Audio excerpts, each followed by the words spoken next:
ამას შედეგს ბავშვთა ეროვნული ცენტრის ინიციატივით ცენტრის საერთო დარბაზში სხვადასხვა სარაგბო სკოლების მოსწავლეები საქართველოს ნაკრების წევრებს შეხვდნენ. შეხვედრას ესწრებოდნენ მოწვეული სტუმრების სპორტის და ახალგაზრდობის საქმეთა მინისტრი ლევან ყიფიანი და რაგბის კავშირის პრეზიდენტი გიორგი ნიჟარაძე.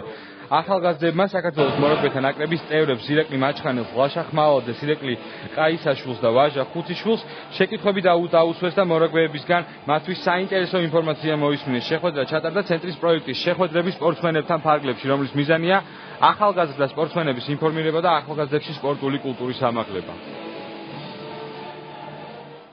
აღნიშნული პროექტი მიზნად ისახავს ბავშვებს მივცეთ საშუალება უშუალო გარემოში შეხვდნენ ცნობილ სპორტსმენებს და უშუალოდ მათგან გაიგონ თუ როგორ მიაღწიეს მათ წარმატებას და რა ძალისხმევა დაჭირათ მათ ამისთვის. ეს იქნება ღია დიალოგი და მე ვფიქრობ, ესეთი ფორმატი ძალიან ლამაზია, აქტუალურია და მნიშვნელოვანი ახალგაზრდა თაობისთვის. ძალიან მნიშვნელოვანია, რა თქმა უნდა, ახალგაზრდა თაობასთან ჩვენი შეხვედრა.